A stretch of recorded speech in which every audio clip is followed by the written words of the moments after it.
여러분 한 분 한 분 그냥 형식적으로 하는 말이 아니라 사랑합니다. 하나님이 주신 그 마음, 그 사랑하는 마음으로 사랑합니다.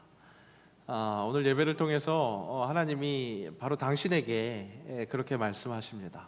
그리고 품어주십니다. 그리고 꼭 필요한 말씀을 다시 한번 일깨우십니다. 믿고 경청하시고 순종하시기를 축복합니다. 바로 그것이 행복한 삶입니다. 우리 하나님께서 우리에게 그토록 바라시는, 그래서 말씀을 허락하시고 율법을 허락하신 그 하나님의 뜻입니다. 말씀에 순종해서 그 속에서 사랑하는 삶 사는 것, 귀한 결단이 일어나는 귀한 시간 될 수 있을 줄로 믿습니다. 레트로가 어느 때부터인가 유행입니다. 어떤 전문가는 코로나 시절에 사람들이 밖에 나가지 못하니까 안에 있으면서 옛날 것들을 계속해서 챙겨보면서 그렇게 회상했기에 그래서 이 레트로 열풍을 부추겼다, 그런 진단을 하기도 하더라고요. 이 레트로라는 말은 회상, 회고, 추억이라는 뜻의 레트로스펙트의 준말입니다. 옛날의 아름다운 추억들을 다시 한번 재현해 보는 거죠. 예전에 한참 유행했던 응답하라 드라마 시리즈 혹시 보신 분들 계실지 모르겠어요. 그 드라마가 그렇게 인기를 끌었었던 것도 예전 기억들을 다시 한번 이렇게 불러일으킬 수 있는 그런 정서, 어떤 소품들, 그런 것들로 인해서 이 레트로 감성을 더욱 자극했기 때문에 그렇게 인기를 끌 수 있었던 것 같습니다. 저에게도 어릴 적 그 레트로 감성을 일으키는 그런 기억나는 보물이 있습니다. 바로 오디오 카세트입니다. 요즘엔 진짜 오디오 카세트 그거 잘 볼 수 없죠. 오디오 카세트 테이프. 벌써 그 다음 기계였던 CDP, MP3 플레이어 이런 것들도 사실은 잘 찾아볼 수가 없으니까요. 하여튼 이 카세트 세대 뭐니 해도 그것으로 들었던 그 노래들이 생각납니다. 길보드 차트라고 하죠. 그 불법 복제된 테이프, 그것을 이제 좌판에 이렇게 놓고 팔았는데, 바로 그곳에서 많이 틀어지고 많이 복제된 그것이 이 가요의 인기의 척도가 되기도 했습니다. 그럼 불법 복제 테이프니까 싸죠. 하지만 그거 살 돈도 없는 학생은 라디오 틀어서 공 테이프에다가 라디오에서 나오는 음악을 이렇게 녹음하는 것, 그것이 또 하나의 감성이었습니다. 그런데 전주 나올 때 DJ가 멘트하면 녹음 망친 거죠. 그래서 에이 망쳤네, 낭패다. 그러면 차라리 다행인데 처음에 잘 녹음했는데 마지막 끝날 때 이제 방송 시간 다 돼서 중간에 잘라버리면 열심히 녹음했는데 진짜 낭패가 되어버렸었던 그런 기억들. 이렇게 이야기하면 제 연배가 너무 높은 것처럼 오해하실까봐, 저 초등학교 때 일입니다. 초등학교 때 그런 시절의 추억이 있었습니다. 그때 그 시절 이 카세트 테이프는 그렇게 세상 음악 듣는 것에도 쓰임 받았지만 제 신앙생활을 이렇게 지켜나가는데, 키워나가는데 쓰임 받기도 했던 것 같습니다. 그 시절 혹시 기억하실 분들이 계실지 모르겠어요. 원종수 권사님이라고 해서 감리교 남자 권사님이신데 의학 박사님이십니다. 그분의 간증 테이프가 그렇게 많이 돌아다녔습니다. 저도 어머니가 어디서 구해오셔서 저에게 줬는데 어린 마음에 왜 그랬는지 그렇게 열심히 듣고 밤에 잘 때마다 그렇게 틀어놓고 잤던 기억이 있습니다. 이분이 곽광을 받았었던 것은 되게 신비한 체험들을 많이 하셨기 때문에 그랬던 것 같아요. 주요 은혜 포인트 중에 몇몇이 있는데, 어머니의 삶이 굉장히 경건한, 굉장히 모범이 되는 그런 삶이었죠. 굉장히 가난했음에도 불구하고 거린들을 데려다가 이렇게 목욕도 시키고 밥까지 먹이는 그런 경건한 모습, 그런 것들이 그 어머니의 이야기가 인상적이었고, 무엇보다 공부하는 자녀들에게 압권이었던 건 이 전교 꼴등하던 이 권사님이 하나님 열심히 믿어서 엄청 신비한 체험을 해서 책을 통째로 암기를 하는 거죠. 시험 볼 때 머릿속에서 이렇게 책장이 넘어가는 그런 체험을 했다는 겁니다. 이 문제의 답은 몇 페이지 몇째 줄에 있었다. 그래서 그걸 이렇게 적어내는 거죠. 그래서 전교 꼴등이었던 사람이 이제 공부 잘하게 돼서 서울의대에 합격했다. 이런 체험이 있었습니다. 아마 우리 어머니가 그 테이프를 저에게 주신 이유도 그것을 좀 듣고 공부 좀 잘해라 라는 그런 뜻이 있었던 것 같은데요. 이분이 나중에 미국에 가서 정착을 했는데 그때 미국에 처음 갔을 때 일이 자신이 강증을 해주시는데 그게 굉장히 인상적으로 남아 있습니다. 맨 처음에 가서 미국에서 뭔가 도움을 받을 수 있는 사람을 잃어버린 거예요. 그래서 어떻게 할까 너무 당황한 찰나에 마치 서울에서 김서방 찾듯이 예전에 아주 작은 인연이 있었던 그 목사님이 생각나서 수소문을 해서 그 목사님께 전화를 했더니 어떻게 우여곡절 이렇게 전화가 연결이 돼서 자기를 이제 픽업하러 나왔는데 그 목사님은 이제 아마 뭐 집회를 하고 있으셨는지 다른 외국인을 보내서 그 외국인의 차를 타고 이제 그 교회로 가는 그 와중에 이를 얘기를 하는 겁니다. 이제 막 미국에 도착했으니까 영어가 아직 서툴러서 무슨 얘기를 하는데 다른 얘기는 하나도 못 알아듣겠는데, 그러니까 그렇게 다 얘기를 못 알아들으니까 이 외국인이 아주 천천히 이렇게 질문을 하더라는 겁니다. Are you a Christian? 너무 천천히 해줬고 그리고 너무나 뚜렷하게 들리는 이야기였기에 또 아주 빨리 답을 할 수 있는 그런 질문이었기 때문에 하나님이 신비한 체험을 주셔서 전교 꼴찌가 공부 열심히 하게 되고 서울의대까지 가게 돼서 그래서 이 미국 땅에까지 왔으니 Are you a Christian? 예수 믿는 사람이야? 그렇게 질문할 때 단숨에 대답할 수 있었다라는 거죠. Yes, yes. 그렇게 대답했다는 겁니다. 그런데 그 외국인이 다시 천천히 물어보더라는 겁니다. Are you a real Christian? 너 진짜 크리스찬이야? 진정한 크리스찬이야? 그렇게 묻는데 그렇게 예수 잘 믿어서 놀라운 체험을 해서 미국까지 간 그 권사님의 가슴에 뭔가 쿵 하고 전율이 오더라는 거죠. 아, 내가 진정한 크리스찬인가? 정말 예수를 제대로 믿는 예수쟁이인가? 그런 질문이 다시 되더라는 겁니다. 오늘 제가 다시 한번 여러분께 묻겠습니다. 당신은 그리스도인이십니까? 주일 예배 나오셨으니까 주일 예배 빠지지 않으니까 아마 자타공인 그리스도인이라고 하실 수 있을 겁니다. 그렇다면 진정한 그리스도인이십니까? 진정한 그리스도인이십니까?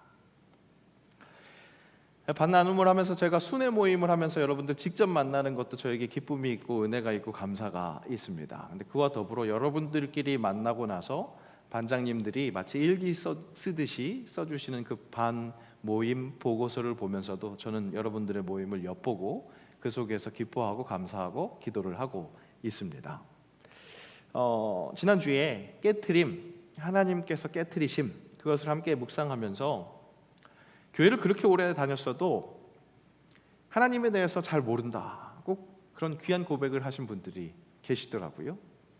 맞습니다. 여러분, 지난주 우리가 말씀을 함께 살펴본 것은 바로 그것 확인한 것입니다. 저라고 다르겠습니까? 목사라고 다르겠습니까? 이미 파스칼이라는 똑똑한 사람이 이런 말을 했어요. 인간이 아는 지식의 총체는 알아야 할 지식의 대양에 비하면 한 방울의 물에 불과하다. 제 이미지를 제가 만들었거든요. 일부러 글씨 잘 안 보이게 만들었어요. 그죠? 그 대양 속에서 우리가 하나님을 아는 것, 대양 같은 하나님을 아는 것, 저 수많은 물들 중에 물 한 방울 정도 된다는 거죠.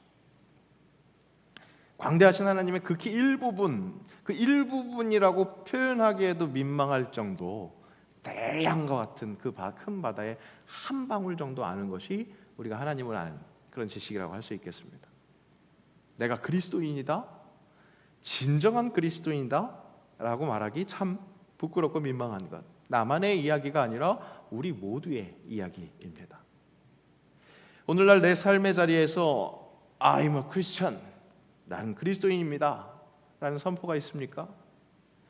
I'm a real Christian, 그렇게 당당한 고백은 고사하고 내가 그리스도인이라는 그런 분위기조차도 풍기지 못하고 있는 것은 아닐까요? 나에게 그리스도인 정체성이 필요합니다. 드러나야 합니다. 왜 그렇습니까? 복음은 나를 통해서 전해질 때, 나를 완전히 통과할 때 그때서야 그 하나님의 능력을 온전히 누릴 수 있기 때문에, 그 능력의 진가를 맛볼 수 있기 때문에 그렇습니다. 그리스도 예수로 거룩한 백성이 되신 여러분에게 복이 있습니다. 복이 있습니다. 아멘 소리가 적은 이유가 제가 말을 고쳐야 되기 때문에 그런 것 같습니다. 복이 있는 게 아니라 바로 여러분 자체가 복 자체입니다. 그리고 그 복 자체는 전해전 것이라고 믿음의 조상 아브라함, 하나님이 택한 백성을 콕 집어서 주시는 약속, 그 첫 번째 약속에서부터 드러났습니다.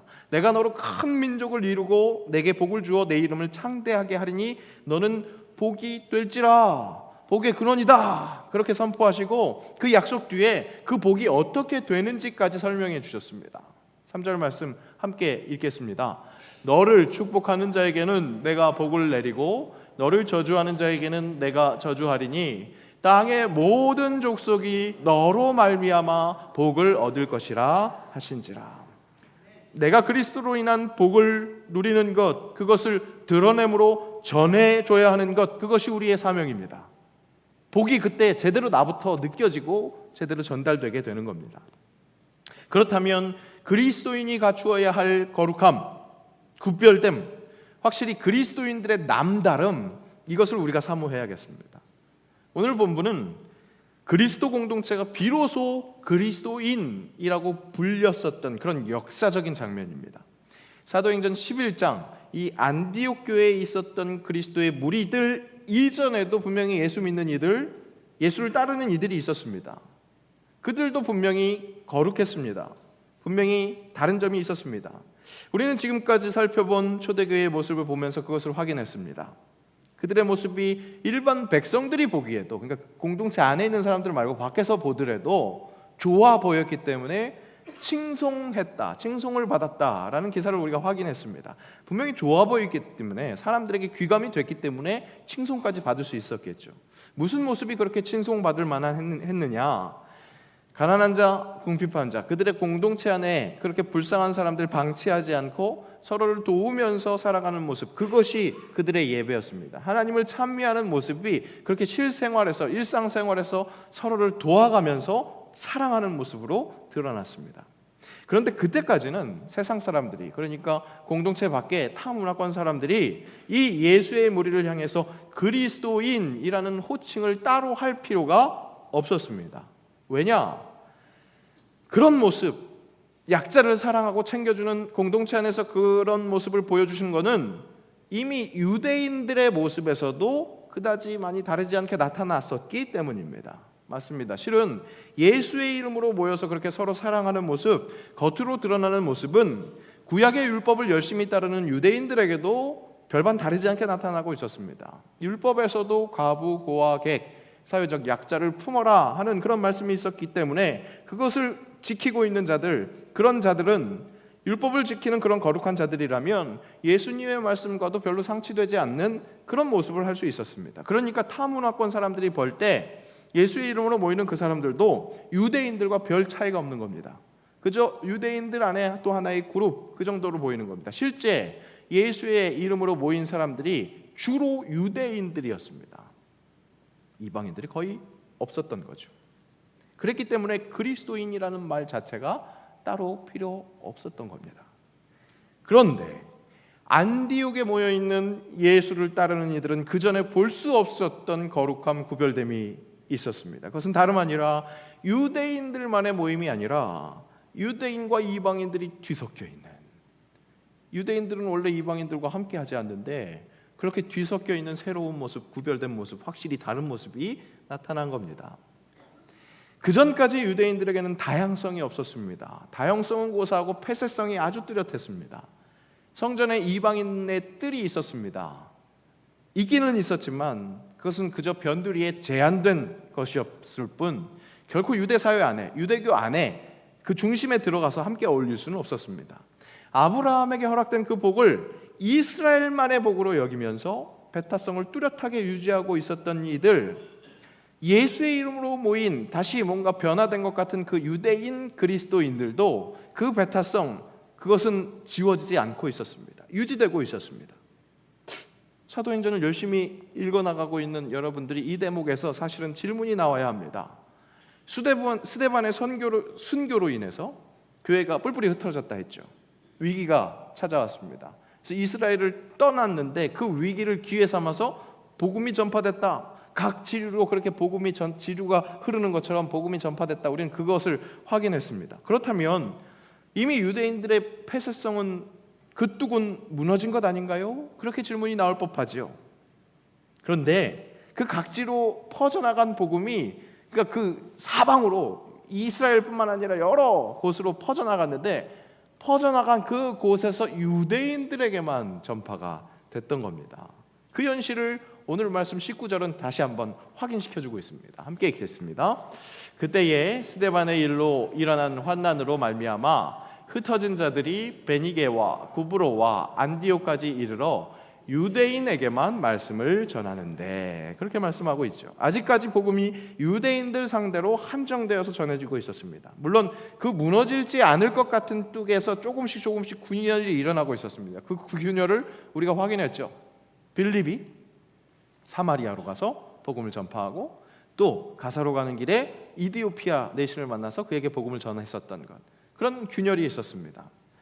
급기야 지난주에 살펴본 것처럼 베드로에게 임한 환상, 베드로가 보통 똥처럼 여겼었던 그 부정한 음식들, 그것이 하늘에서 내려오면서 들리는 음성, 받아 먹으라 라는 그 음성을 들으면서 베드로는 진짜 너무 더럽게 여겼던 거니까, 이건 몸이 반응하는 거니까 거듭 거절할 수밖에 없었습니다.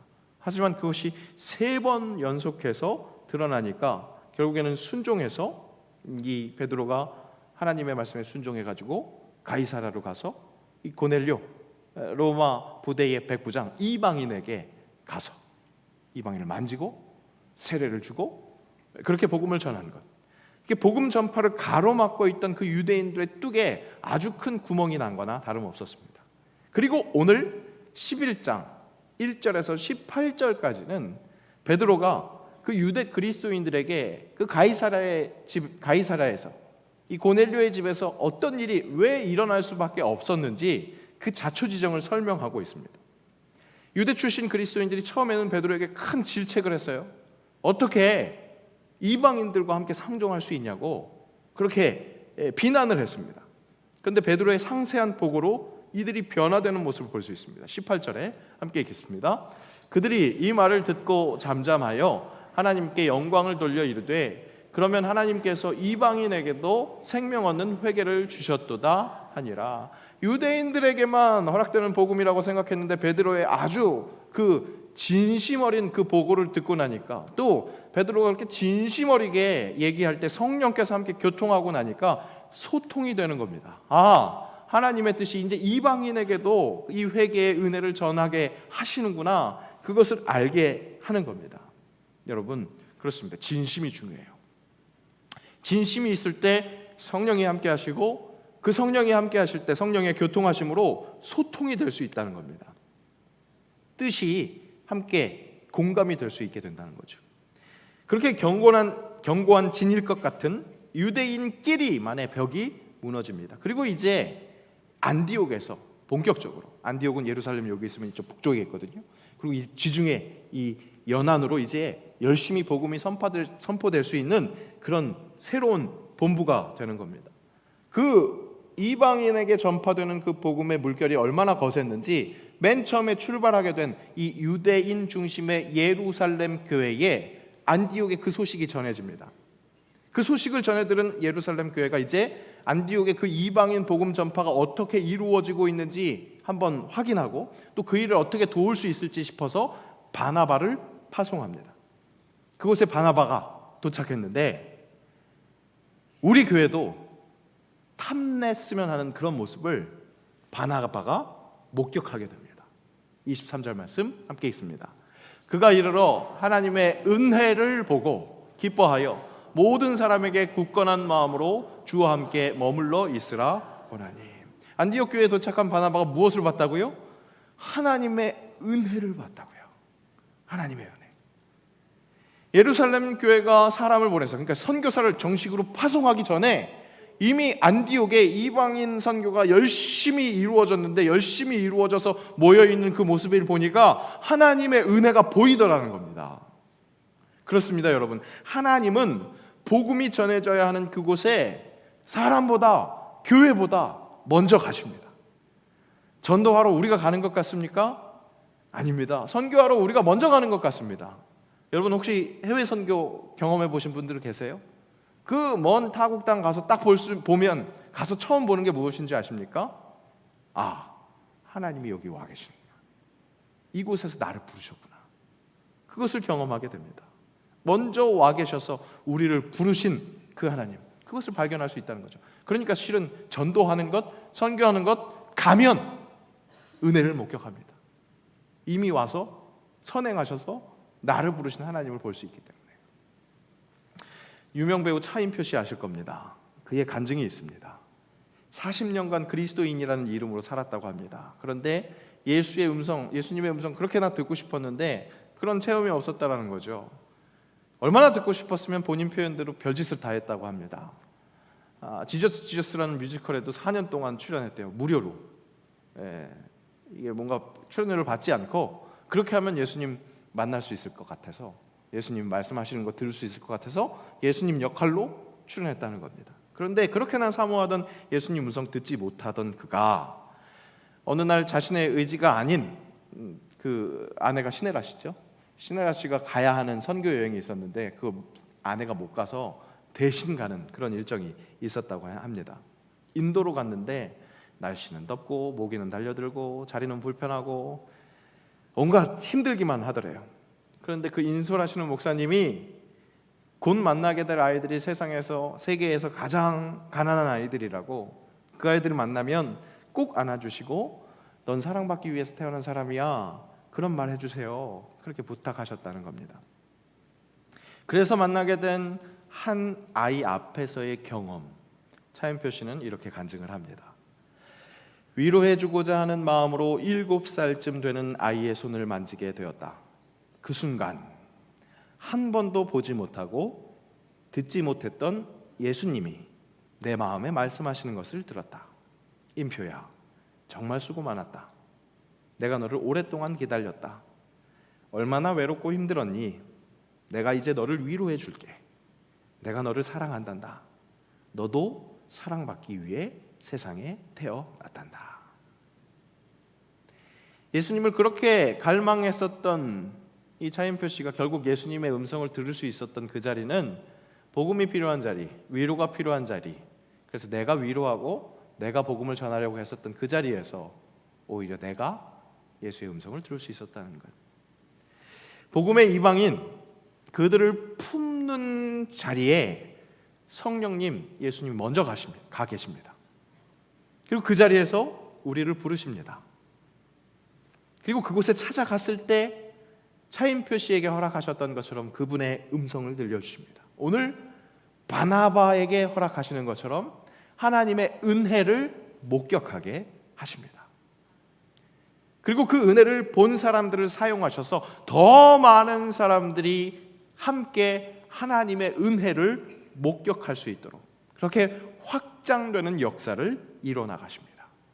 24절 말씀 함께 읽습니다. 바나바는 착한 사람이요 성령과 믿음이 충만한 사람이라 이에 큰 무리가 주께 더하여 지더라. 착한 사람, 성령과 믿음이 충만한 사람, 하나님이 쓰시기에 좋은 그릇, 이 바나바를 사용하셔서 더 큰 무리가 은혜를 볼 수 있게 더하셨다. 성경은 그렇게 증언하고 있습니다. 저는 이 대목 보면서 진짜 사모하게 되더라고요. 와, 내가 진짜 바나바처럼 착한 사람 됐으면 좋겠다. 진짜 내가 성령과 믿음이 충만한 사람 됐으면 좋겠다.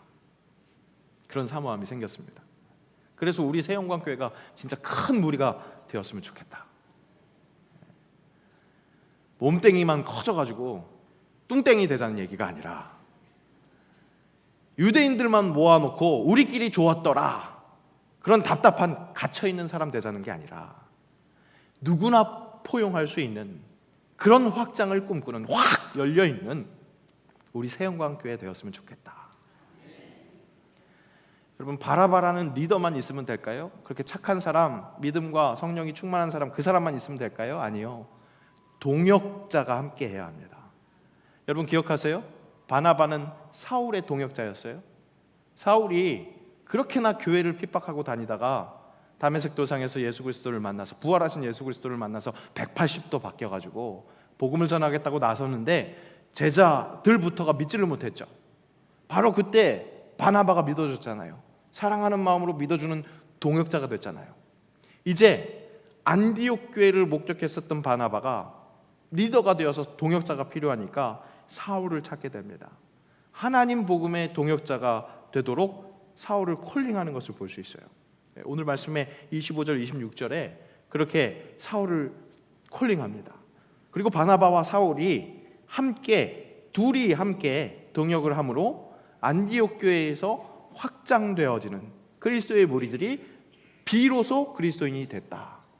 그렇게 일컫더라 얘기하는 것을 볼 수 있습니다. 여러분, 비로소 그리스도인이라 일컬음을 받은 것은 오해하지 마세요. 사람 많아져서, 그래서 몸뚱이가 커지는 그런 수적 부흥을 했기 때문에 그리스도인이라고 불린 게 아닙니다. 다시 한번 확인할까요? 바나바가 가서 봤더니 이미 은혜가 보였어요. 하나님의 은혜가 보였어요. 선행하신 예수님, 성령님을 목격할 수 있었습니다. 동역자들이 동역을 했습니다. 사울과 함께 동역을 했어요.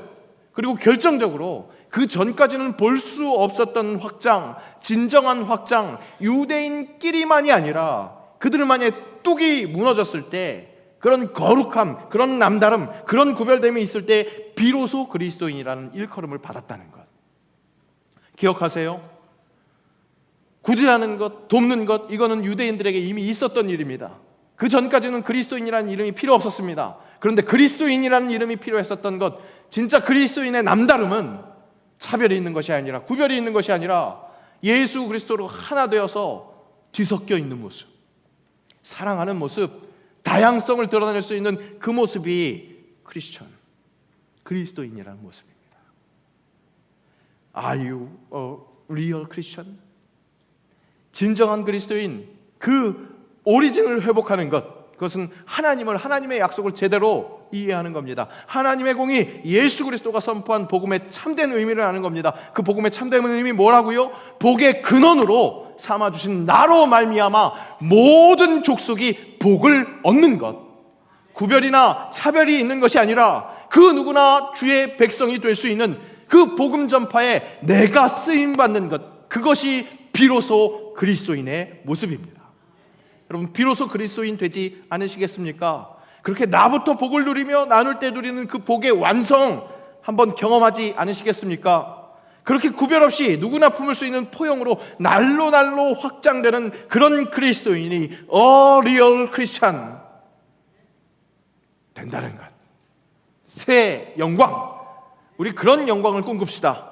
진정한 그리스도인 되어서 세상을 이롭게 하는 복의 근원임을 증명하는 새 영광, 그렇게 쉼없이 그 영광을 사모하며 선포하는 그리스도인들 되시기를 주의 이름으로 축복합니다. 기도합니다. 아직 너무나 부족하지만 비로소 그리스도인이 되는 것, 그것을 사모합니다.